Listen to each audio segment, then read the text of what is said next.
여러분 안녕하십니까? 박영환입니다. 한 주간 있었던 뜨거운 정치권 이슈를 다뤄보는 국민마수 시작하겠습니다. 윤석열 대통령이 헌법재판소에서 4차 변론을 마쳤죠. 그리고 민주당 이재명 대표의 선거법 2심 재판 첫 재판도 있었습니다.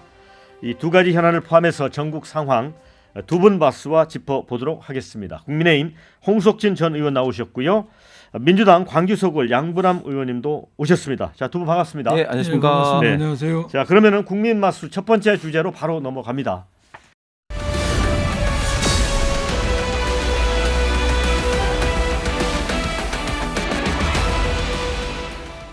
윤석열 대통령 탄핵 사건 4차 변론 기일이 약 4시간 만에 끝났습니다. 윤 대통령과 김용현 전 국방장관은 탄핵 심판 피청구인과 증인으로 법정에서 다시 만났습니다. 윤 대통령이 이제 직접 김 전 장관을 신문하기도 했는데 전체적으로 어떻게 보시는지 궁금합니다. 먼저 양보람 의원님. 네, 저도 TV를 통해서 윤석열 대통령이 김용현 전 장관의 신문한 걸 봤습니다. 보면서 참 보기가 민망하다는 생각이 들었어요. 민망하다. 네, 보기가 왜 그랬습니까? 뭔가 알리바이를 만들어서 뭔가 빠져나가려고 하는 몸부림치는 모습이 네. 당당하지 못하고 좀 비루하다는 느낌이 들었어요. 특히 그 포고령과 관련해 가지고 네. 전공의들 미복귀한 전공의를 처단하자는 규정 왜 넣냐? 네. 그 부분에 대해서는 뭐 이렇게 경고하기 위해서 한 것이다 하면서 웃는 모습. 이 계엄에 대해서를 그런 인식을 가지고 있거나 이런 포고령에 대해서도 많은 국민들은 놀랐는데 거기에 대해서 질의를 하면서 약간 웃음기를 띠는 모습. 또한 전체적으로 어떻게 해서든지 빠져나가 보려고 포고령 작성 그다음에 쪽지 문제에 대해서 알리바이를 만들려는 모습을 보면 당당하지 못하다.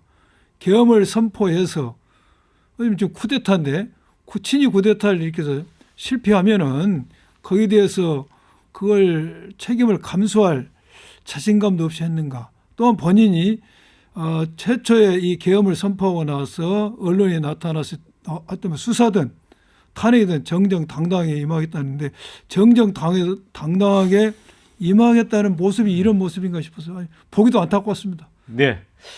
저도 이제 좀 이제 포고령 관련해서 김용현 전 장관이 관사에서 이제 개인 노트북으로 직접 작성했다 하는 부분하고 전공의 처단 조항도 처음부터 내가 썼다. 그런데 이제 전공의와 관련해서는 김용현 전 장관이 관심을 가질 그 사안은 아닌 것 같기도 하고 그래서 좀 의아한 부분도 있었거든요. 어떻게 보셨어요? 뭐 이렇게 생각하시면 어떨까 싶습니다. 국방부 장관이지만 이제 국무또 위원 아니겠습니까? 예. 그렇기 때문에 또 최근에 그 상당 그 기간 동안 국무회의에서 가장 중점적으로 논의된 주제 중에 하나가 이제 의대 정원 이슈고 하니까 비록 국방부 장관이라 할지라도 이런 어떤 전공에 대한 어떤 미복귀 문제에 대해서 뭐 상당히 좀 많은 어떤 이야기를 들었을 겁니다. 그렇기 때문에 이제 하는 것 같고 물론 저도 이 포고령의 전공의가 복귀하지 않으면 뭐 처단한다 이런 표현은 정말 그 부적절하죠. 뭐 그럼에도 불구하고 일단 지금 헌법재판소 탄핵 심리 진행 상황을 보니까 대통령께서는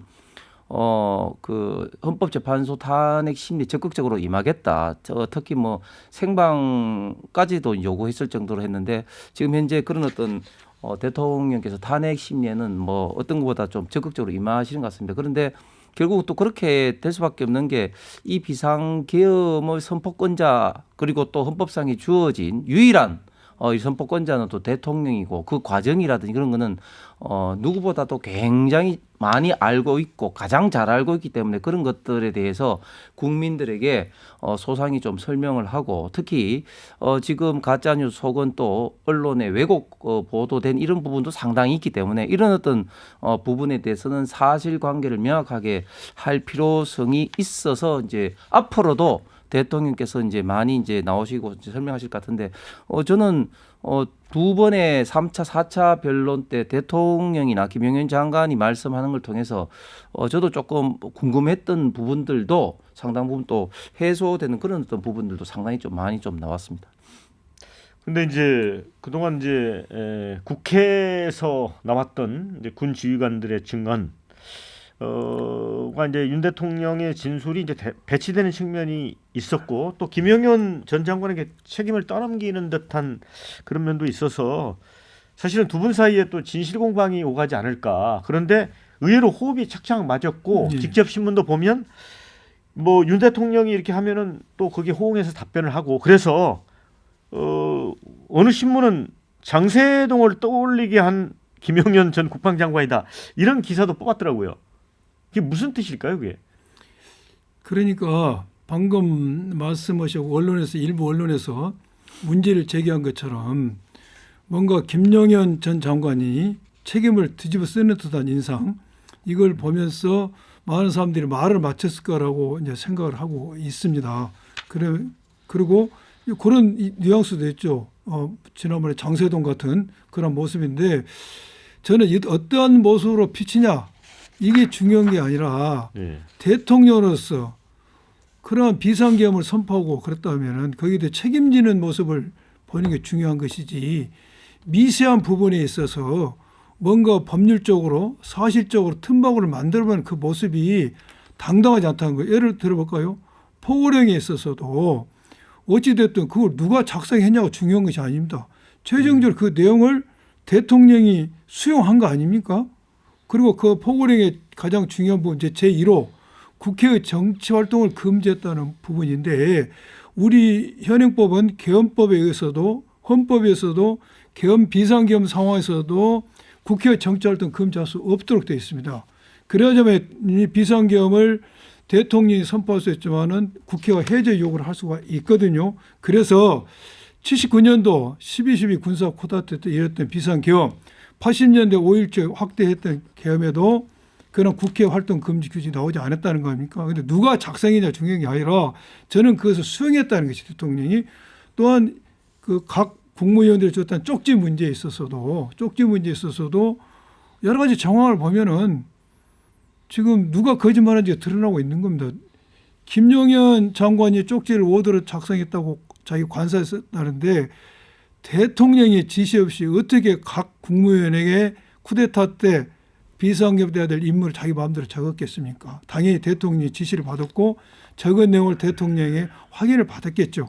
또 조태열 장관은 대통령한테 직접 받았다고 하고 최상목 권한대행은 처음 국회에서 왔을 때는 대통령한테 직접 줬냐 받았냐를 전전한 질문에 받았다고 했다. 그 다음에는 대통령이 자기 이름을 부르면서 그 쪽지 봐라 하니까 옆에 신문자도 받았다는 것이고 요만한 최소한 미니멈 대통령이 쪽지의 존재를 알고 그 내용도 알고 이렇게 국무장관에게 물리적으로 직접 줬던 어떤 실무자를 통해서 줬던 간에 줬다는 것이죠. 그래서 그런 미세한 차이점을 대통령이 만들려고 노력하지 마시고 저는 옛날 박근혜 대통령 때처럼 책임지는 좀 모습을 당당히 보였으면 하는 안타까움이 있어요.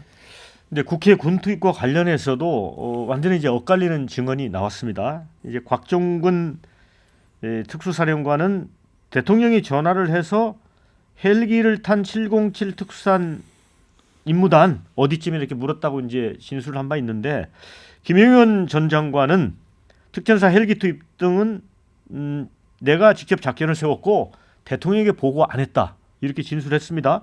그리고 군을 한 5, 6만 명까지 동원하려고 했는데 대통령이 소수만 하라고 그랬다 이렇게 진술해. 이게 이제 헌재 심판 과정에서 이게 굉장히 중요한 부분이잖아요. 그렇습니다.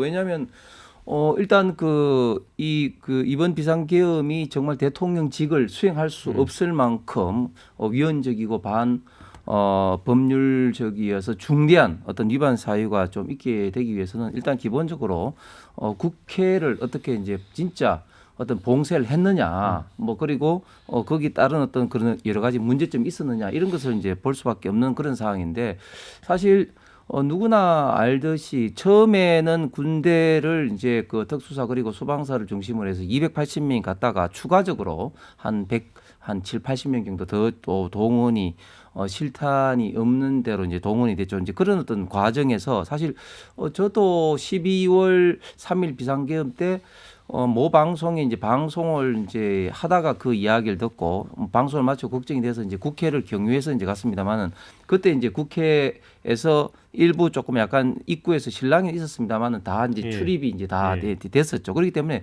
처음부터 이런 어떤 국회를 봉쇄하려는 그런 의지는 전혀 없었다. 그리고 국회를 의결을 방해하려는 의도 역시 전혀 없었다. 예를 들면 대통령도 검찰총장까지 한 법률가이신데 조금 전에 양근원 의원님께서 말씀하신 것처럼 우리 5공화국 헌법에 있어서 가장 중요한 변화 중에 하나는 대통령의 뭐 그 5년 단임제도 단임제지만 또 이 비상계엄 관련해서 국회의 해제 의결권을 허용해 준 건데 과연 그러면 대통령이 이걸 비상계엄을 발표하고 난 다음에 해제를 국회에서 의결을 했을 때 계속 지속할 수 있을 것으로 생각을 했겠느냐? 결코 뭐 그렇게는 생각을 안 했을 겁니다. 그렇기 때문에 처음부터 대통령이 국회를 봉쇄하고 국회를 의결을 방해하고 하려는 그런 목적은 저는 전혀 없었다. 아니었다. 그렇기 때문에 군대 동원도 그 정도 동원이 그쳤지. 보통 우리가 생각하는 어떤 비상계엄이라면은 진짜 비상계엄 발동하고 난 다음에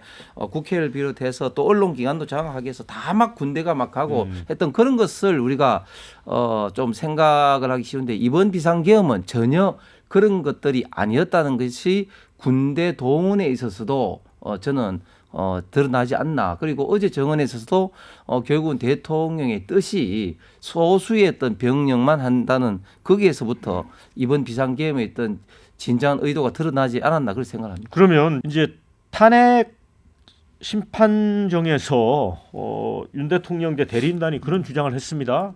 일각에서 이거를 계엄령이 아니라 계몽령이라고 한다. 그러니까 계몽령이라는 건 뭔가를 깨우친다는 거잖아요. 네. 그러니까 홍 의원님은 그런 거였다고 보시는 거예요?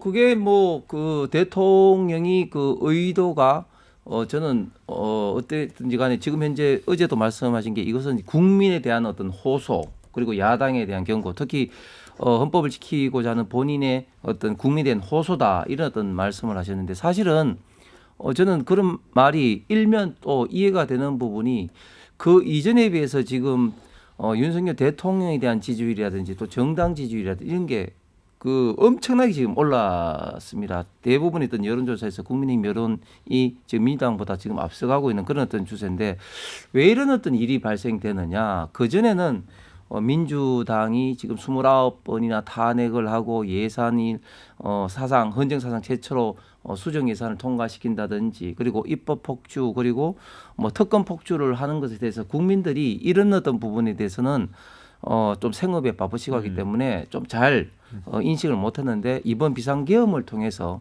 그런 부분을 이제 인식하면서 아 이거 민주당이 해도 너무하는구나. 특히 또 이재명 대표의 어떤 사법 리스크 때문에 이렇게 국정마비, 헌정마비를 지금 시키려는 이런 어떤 태도가 정말 너무하는구나. 이런 어떤 인식을 이제 절실히 하게 됐다. 그런 측면에서 뭐 지금 뭐 비상계엄이 아니라 비상계몽령이다. 이런 어떤 이야기가 시중에서도 회자되고 있기 때문에 그런 점들을 대통령 변호인단도 이야기를 한 것 같습니다. 그런데 이제 또 반대쪽에서 보면 그 한동훈 전 대표도 그랬고 지금 오세훈 서울시장도 비상계엄에 대해서 유연 위법적인 거라는 걸 분명히 입장을 밝혔었잖아요. 그런데 뭐 여론조사에서 이제 상승이 좀 이어진다고 해서 또 이렇게 논리를 펴는 게 어떨까요? 지금 예. 이번에 한마디로 이야기하면은 적절한 예가 될지 모르지만 머리 번쩍 좀 계몽령 이야기 듣고 사람을 죽이려고 했어요. 칼로 목을 한번 탁 쳤는데 칼이 잘못 나고 살아났어요. 그러니까 내가 너 죽이려고 한 게 아니야. 놀라게 하려고 했어. 이런 비유 같아요. 이 계엄령이 지금 비상계엄을 선포했던 요건에 대해서는 뭐 여러 번 언론에 나와서 말할 필요 없어요. 전시 사변 이에 준하는 사퇴해야 됩니다. 그런데 12월 3일 대한민국 너무나 고요했습니다. 전시 사변도 이에 준하는 비상 사퇴도 안 했습니다. 그래서 요건과 절차가 흥했던 것이고 국회 봉쇄는 저는 그날 밤 11시 30분에 국회에 갔습니다. 포고령이 11시 30분에 내렸습니다. 국회 봉쇄에 들어갈 수가 없었습니다. 제가 행안위 소속 국회의원이라고 해도 들여주지 않습니다. 그래서 저는 다 몰라면서 국회에 들어갔어요. 네. 그래서 국회 봉쇄는 11시 반 포고령이 내리기 전까지는 출입을 허용했지만은 11시 반부터는 철저하게 국회의원도 통제했다. 그리고 조조 청장 말에 하면 6번 윤석열 대통령이 전화를 하면서 빨리 막으라 전화를 했다는 거 아닙니까? 또 하나는 국회 내에 병력이 얼마가 투입되냐가 중요한 게 아닙니다.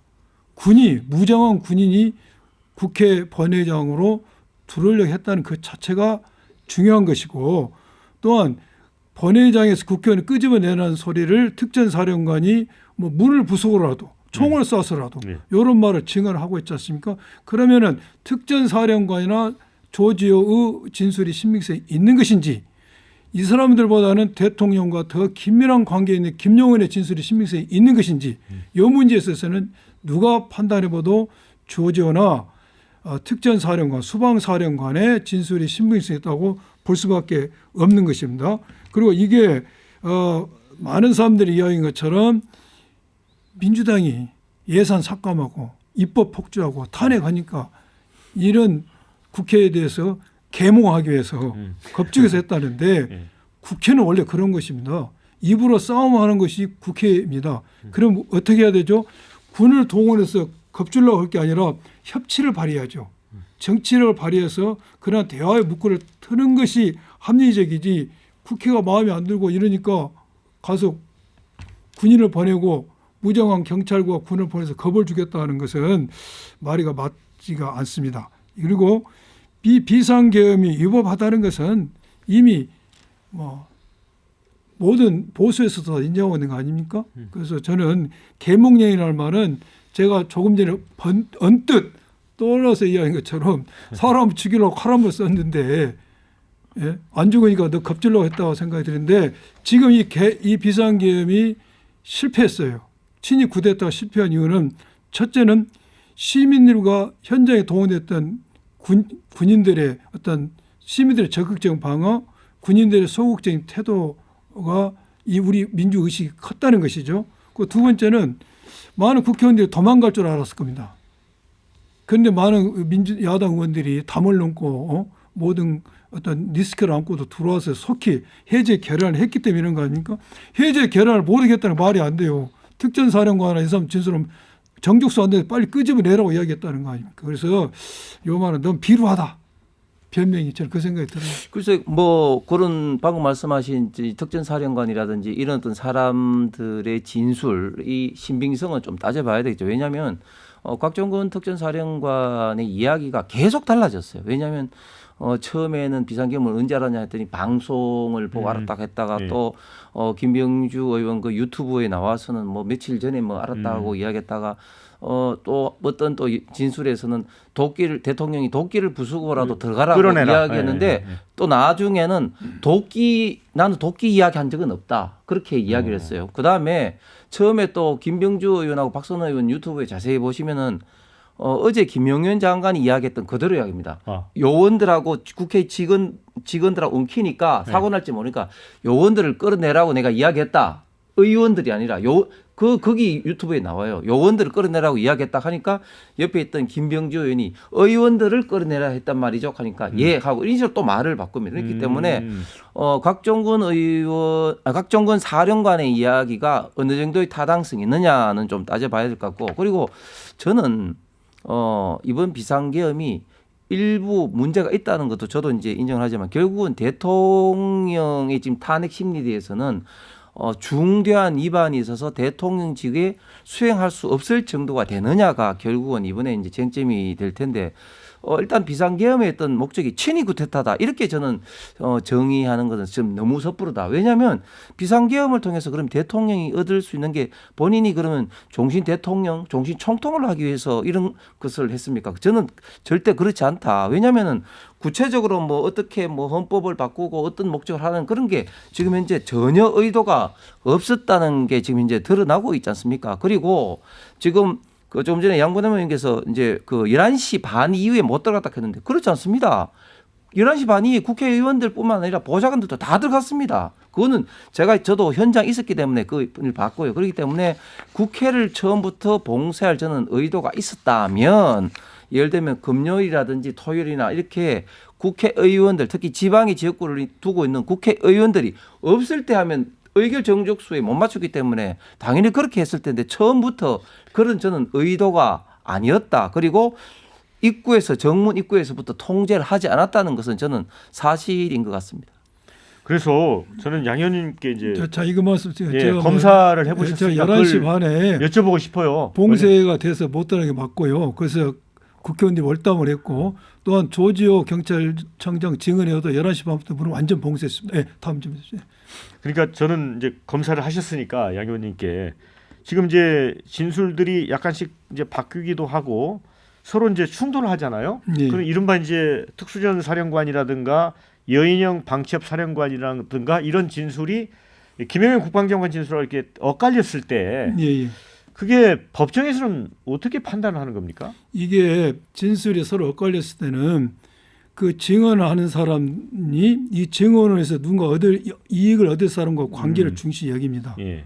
또한 증언하는 데 있어서 그 숫자도 중요하겠죠. 예. 단 한 사람이 말한 거하고 여러 사람이 공통적으로 이야기한 걸 볼 겁니다. 예. 그런데 저는 이러한 미세한 차이에서 증언의 차이가 중요한 게 아닙니다. 예. 윤석열 대통령이 인정하는 것 자체로도 쿠데타가 돼버립니다. 왜? 본인이 포고령 인정하지 않습니까? 포고령 정치활동 금지했다. 예. 그리고 국회 봉쇄를 하고 또 국회 군대를 보낸 거 인정하지 않습니까? 저는 이것만 자체로도 더 따질 게 없어요. 그래서 이제 어떤 분들은 이제 김용현 전 장관 증언을 보면 본인이 이제 다 한 것처럼 이렇게 많이 이야기를 하잖아요. 그래서 이제 윤 대통령의 탄핵을 막기 위한 발언이 아닐까. 그러니까 예를 들어 아까 우리 홍석천 의원님 말씀하셨지만 위헌 위법이라고 하더라도 중대해야 이제 탄핵이 인용이 되는 거잖아요. 네. 그런 전술이 아닐까라는 분석도 있더라고요.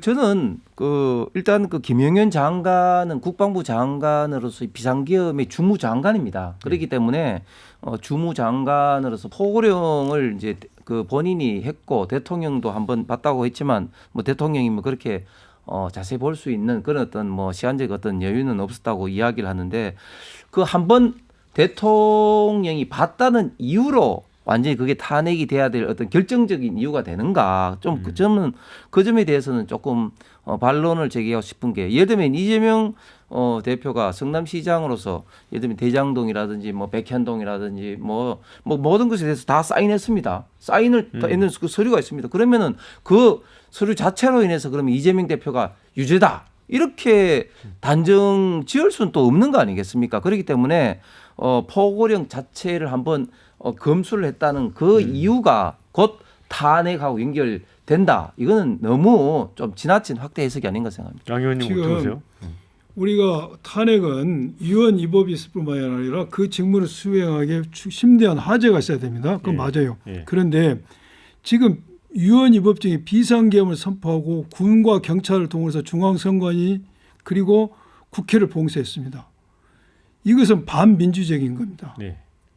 그리고 이런 것만큼 중대한 하자가 어디에 뭐가 더 있겠습니까? 그리고 이재명 대표하고 비교한다는 것은 이재명 대표가 지금 혐의를 받고 있는 것이 유죄냐 무죄냐 차치하고 지금 반민주적이고 또한 반헌법적인 헌정질서를 이루는 이런 친위 쿠데타를 일으킨 것하고 이재명 대표를 비교한 것은 적절한 비교가 될지 모르는데 코끼리도 동물이고 개미도 동물이다.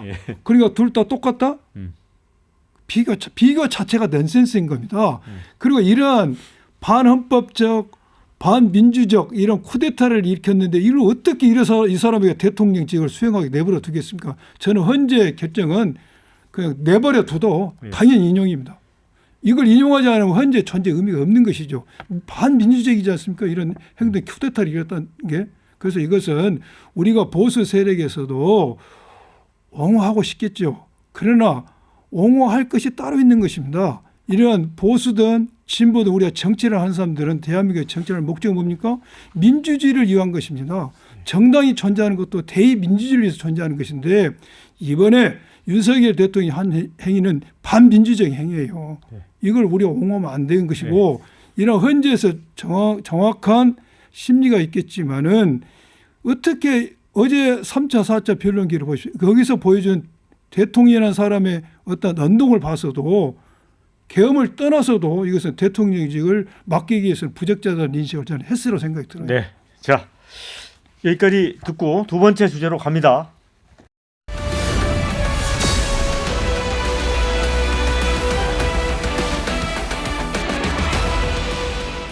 자, 이제 공수처가 내란 우두머리 혐의를 받고 있는 윤 대통령 사건을 검찰에 보내고 기소를 요구를 했습니다.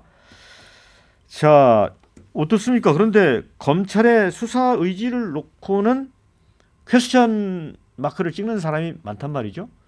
공수처에 지금 이제 수사를 하는 거 보고 정말 잘못 만들어진 어떤 그런 어떤 기관이구나. 잘 아시는 것처럼 공수처는 2019년도에 문재인 정부 때 민주당의 주도로 만들어졌는데 기존에 우리 대한민국의 수사는 경찰, 기소를 검찰에서 하고 재판을 사법부에서 하는 이런 어떤 기존의 사법 체계와는 완전히 그 맞지 않는 돌연변이적 어떤 성격이 있는 기관으로서 처음에 태생적으로부터 문제가 많았었는데 이번에 하는 거 보고 진짜 공수처는 진짜 폐지해야 되겠다 하는 생각을 더 가지게 됐습니다.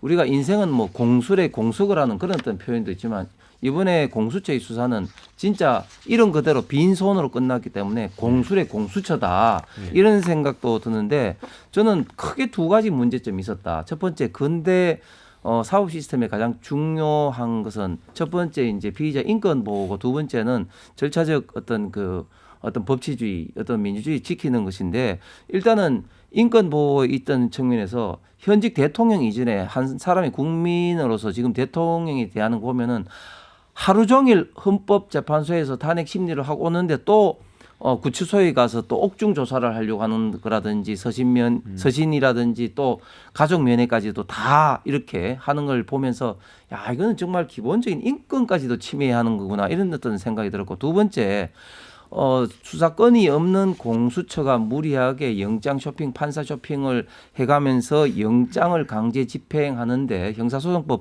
110조, 111조를 위배해가면서까지도 하는 이런 어떤 많은 어떤 그 절차상의 문제점을 내포하고 있는 이런 무리한 체포 수사하는 그런 어떤 과정 속에서 저는 많은 국민들이 갈등과 분란을 일으켰는데 또 결국 그 결과는 수사 한번 제대로 못하고 그냥 검찰의 기소 의견으로 송치를 한. 그래서 이 공수처가 그러면 지금까지 이렇게 난리를 뜬 건 무엇인가? 한 건 크게 했다는 어떤 그런 이유로 회식하기 위해서 그렇게 했나? 이런 생각밖에 들지 않습니다.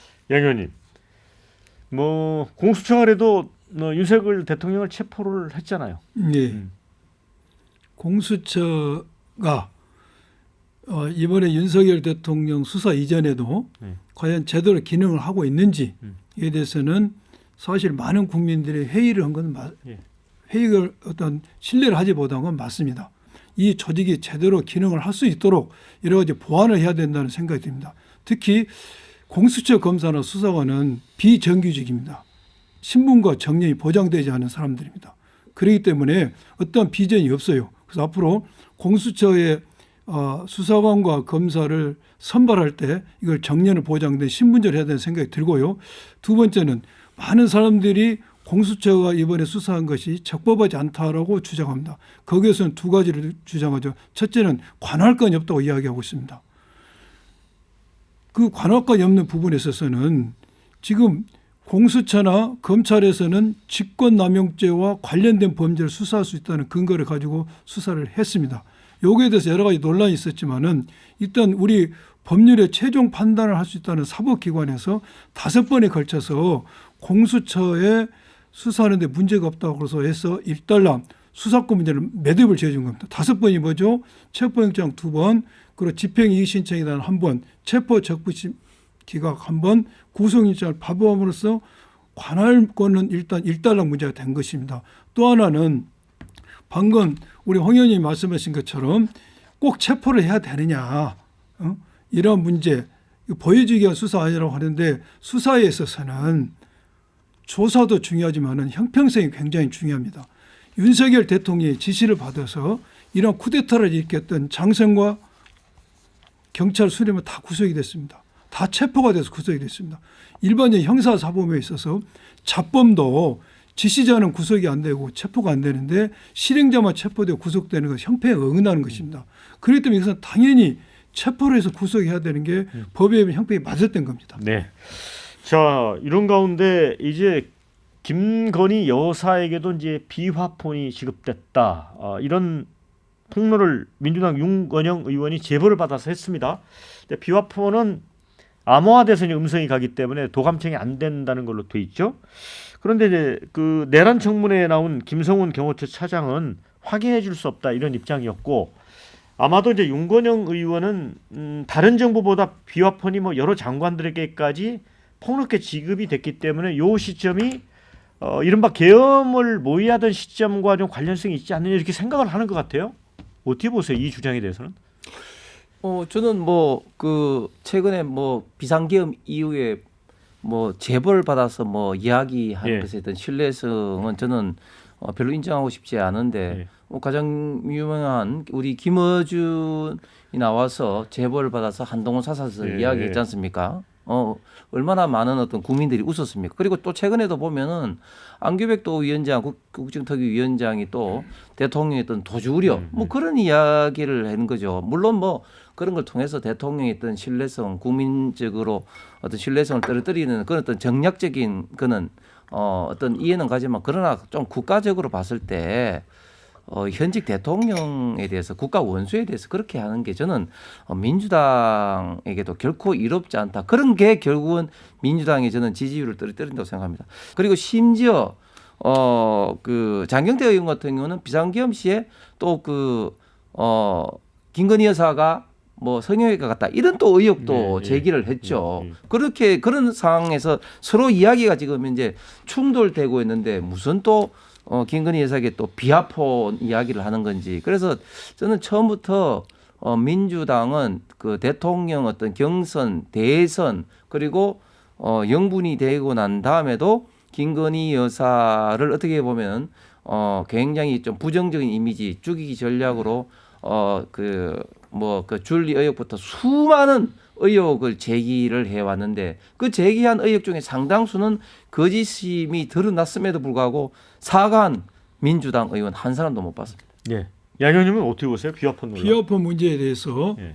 저는 김건희 여사한테 지급이 됐다고 확신하고 있습니다. 어. 그 이유는 김성훈 경호처장이 주지 않았으면 주지 않았다고 단호하게 답변했을 예. 겁니다. 확인해 줄 수 없다. 확인할 수 없다는 것은 긍정입니다. 예. 그리고 이러한 부분에 있어서 CCTV를 가려보기 위해서 대통령실 관저하고 안가 압수수색을 했지 않습니까? 김성훈이 막아서 못했어요. 그래서 이건 줬다는 확신이 들고 이 CCTV를 가려보려면 압수수색을 해야 되고 더 CCTV를 가려면 방금 우리 홍 의원님 말씀하신 것처럼 김건희 여사에 대해서 여러 가지 의혹들이 있죠. 그걸 가려보기 위해서 우리가 했던 게 뭐죠? 김건희 여사 특검법을 발의했던 겁니다. 이걸 정부에서 제2 요구를 하고 대통령이 제2 요구를 하기 때문에 못하는 것이고 정말로 김건희 여사에 대해서 제기된 모든 의혹에 대해서 자신 있다면은 스스로 특검법을 수용해서 수사를 해보면 알 문제라 생각이 듭니다. 저 이제 최상목 대통령 권한대행이 이 한국방송 수신료 통합 징수 법안 이제 방송법 개정안이죠. 이제 야당 주도로 이제 국회를 통과한 3개 법안의 제2요구권, 거부권을 행사를 했습니다. 그러니까 이전까지 하면 한 6개째 이제 거부권 행사했어요. 그래서 이재명 민주당 대표가 국정 운영이 매우 비정상적이고 내란 소요 세력을 옹호라고 비판을 했습니다. 이거 어떻게 보세요? 예, 저는 민주당이 최상목 권한대행을 비판하면 할수록 뭐 또 박찬대 원내대표 같은 경우는 또 최상목 대행도 뭐 탄핵한다 이렇게 하는데 그렇게 하면 할수록 저는 민주당이 국민들로부터 저는 비판을 받을 거다 생각합니다. 왜냐하면 민주당이 지금 이제 지지율 떨어진 것 중에 가장 큰 이유는 비상계엄 이후에 마치 이제 점령 군처럼 한덕수 권한대행까지 탄핵하고 이런 어떤 것들이 나타났고 카톡 검열하겠다는 이런 어떤 모습들이 국민들에게는 굉장히 그 오만하고 폭압적으로 보였기 때문이라고 생각을 합니다. 지금 최상목 권한대행이 3가지 법안에 대해서 이제 제 요구를 했는데요. 제가 3가지 보니까 다 굉장히 나름대로 큰 문제가 있습니다. 예를 들면 KBS 수신료 이 문제는 결국은 이제 전기료에 붙여서 한전이 하는 이런 어떤 방식에 대해서 많은 국민들이 비판을 하기 때문에 그것을 이제 분리 징수를 했는데 물론 지금까지 이제 분리징수하는데 나름대로 좀 어려움도 있었습니다만 좀 정착되는 과정이었습니다. 제가 조사를 해보니까 현재 분리징수에 응하는 가구가 한 1,500만 가구가 되고 있습니다. 이렇게 정착되는 과정에 이걸 또 붙인다 이렇게 돼서는 어떤 국가 정책의 어떤 연속성이 떨어지는 것이고 또 국가 범죄에 대해서는 또 소멸시효를 없앤다 이것도 지금 현재 우리 형사법의 기본적인 어떤 그 균형감이라든지 또 과잉 처벌의 그런 우려가 있습니다. 또한 어떤 교육부 관련해서 AI 디지털 교과서를 만드는 이런 것을 이제 그 제의 요구를 했는데 또 이것들이 만약에 되면은 AI 어떤 교육이 역으로 굉장히 문제가 되는 그런 어떤 요소가 있는 법이었기 때문에 최상목 권한 대행이 제의 요구를 한 것입니다. 여기에 대해서 또 탄핵 운운하고 최상목 권한 대행까지 탄핵을 하겠다고 협박을 하는 것은 굉장히 민주당으로 봐서도 굉장히 안 좋은 태도라고 보여집니다. 어떻게 보세요? 우리 황 의원님 민주당까지 걱정을 해주셔서 대단히 감사한데요. 최상목 대행이 이번에도 거부권을 행사했지 않습니까? 그 거부권 행사에 대한 법률에 대해서 그렇지 않다. 정부에서 제의 요구한 이유와 다른 이유가 얼마든지 있습니다. 그런데 제가 그것에 대해서는 여기서 시간상 제가 생략하고 최상목 권한대행이 잘못한 점. 1차 체포영장 집행 시에 법원에서 발행된 적법한 영장 집행에 대해서 공수처가 최상목 대행에게 경호처랑 협조하도록 해달라는 공문을 보냈는데 그 방관했습니다. 대통령 권한이 있을 수 없는 일입니다. 오히려 더 나아가서 체포영장을 막아달라고 경찰에게 병력 요청을 했어요. 그리고 또한 특검법, 상설특검법에 후보자 추천 의뢰를 하지 않고 있습니다. 직무유기입니다. 또한 헌재 재판관 한 명을 임명하지 않고 있어요. 이런 모든 행위들이 이런 거부권 행사를 떠나서 실정법에 다 위반되고 탄핵 사유가 됩니다. 그러면 여기에 대해서 우리가 탄핵할 것이냐 말 것이냐 이 문제에 있어서 탄핵 요건은 충분히 됩니다. 그러나 탄핵할지 말 것인지에 대해서는 우리 민주당에서 많은 고민을 하고 있는 것이고 이제 가장 중요한 것은 내란 특검법이죠.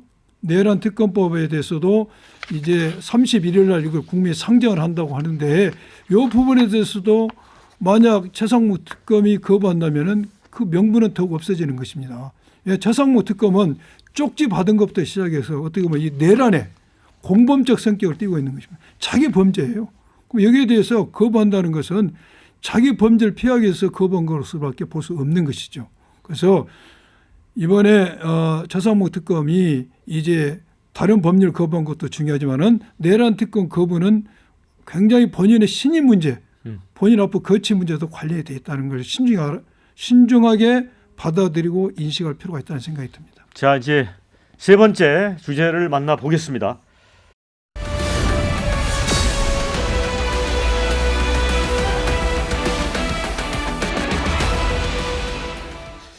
이재명 민주당 대표가 이제 신년 기자회견을 열었습니다. 그 기자회견문을 보면 거의 뭐 대선 출정식이라고 할까요? 그런 이 폭넓은 국가 운영에 대한 어떤 비전이랄까요? 이런 걸 담았습니다. 특히 이제 와닿는 게 실용을 많이 강조한 측면, 또 한미동맹 강조를 많이 했습니다. 어떻게 보셨습니까, 의원님은? 예, 그 말 자체는 뭐 틀린 말이 없죠. 그런데 사람이 갑자기 달라지면 그 사람이 말을 못 믿죠.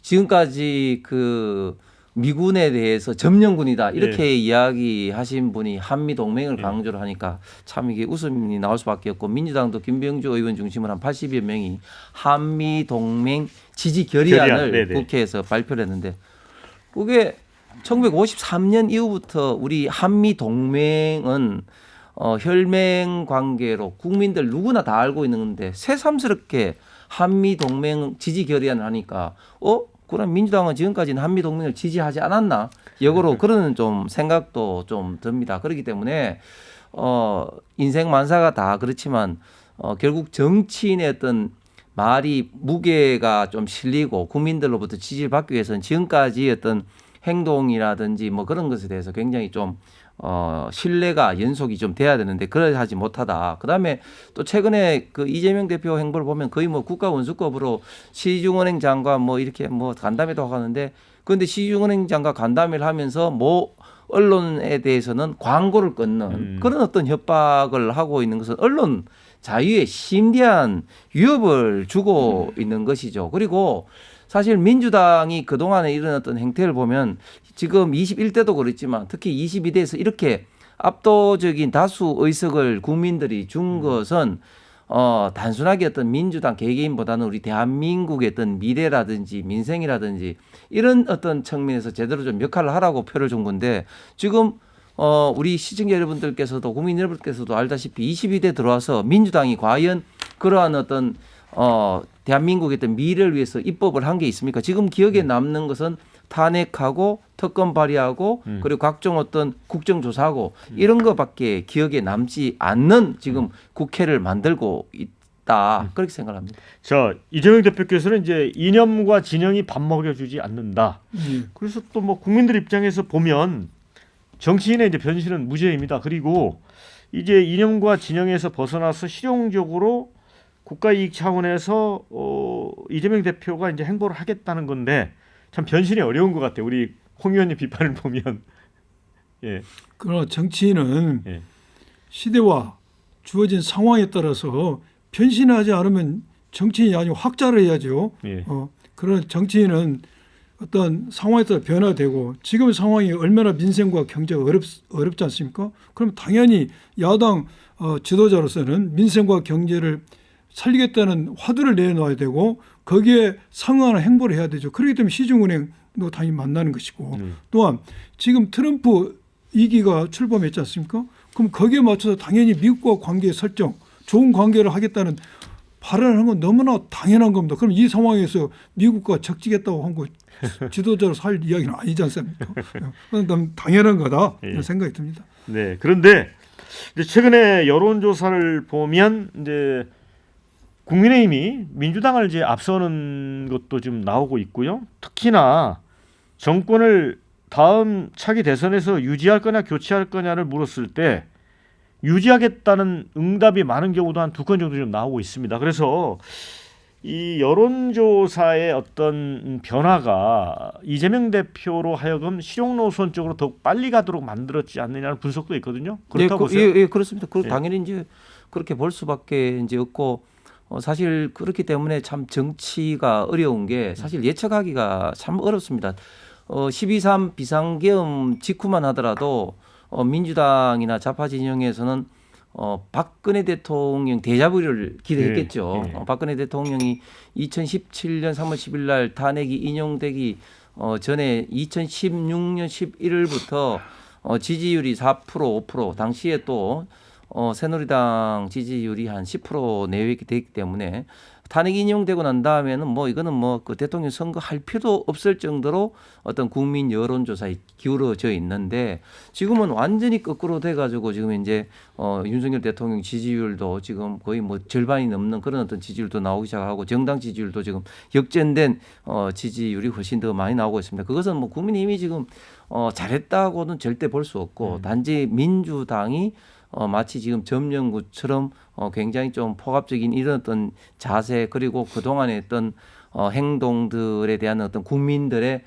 비판이 지금 많이 지금 나왔기 때문인데 앞으로도 물론 지지율의 어떤 출렁거림이 좀 있을 수 있겠습니다만은 제가 봤을 때는 민주당으로서는 굉장히 지금 어려운 게 일단 이재명 대표가 지금 저렇게 사법 리스크가 있는 가운데서 특히 공직선거법이 결심 공판을 뭐 2월 뭐 그 26일인가 그걸 하겠다고 이야기하는 상황에서는 늦어도 3월 중으로 이제 선고가 항소심에서 날 가능성이 많고 뭐 이런 어떤 상황에서는 이재명 대표의 지지율이 오르기 힘들고 따라서 더더구나 민주당 지지율도 오르기가 굉장히 힘든 지금 이제 구조적인 어떤 한계가 있다. 그렇기 네. 때문에 지금 비명계 일부에서도 지금 이제 다른 어떤 카드도 필요하다. 이런 어떤 이야기가 나오는 것 같습니다. 네. 임종석 전 청와대 비서실장이나 이제 김경수 전 지사가 이제 그래서 이재명 대표에게 약간 좀 따끔한 비판적인 얘기를 한 것도 있습니다. 그리고 이제 아까 말씀해 주신 대로 이재명 대표의 2심 결심 공판이 이르면 2월 26일 있다고 하고 3월 선고를 하겠다는 거거든요. 예. 예. 어떻게 보세요? 이런 민주당이 어떻게 대응을 해야 될까요? 지금 여론조사 결과에 대해서 저희들도 매우 고민하는 지점입니다. 이게 처음 시작이 모 언론사에서 여론조사를 했는데 갑자기 윤석열 지지율이 40%가 나왔어요. 그렇죠. 취임 이후 한 번도 그리고 높은 적이 없는데 이런 쿠데타 일으켜서 최초에 40% 나오는데 그게 질문 설계된 게 약간 문제가 있다라고 우리도 지적 보도가 됐습니다.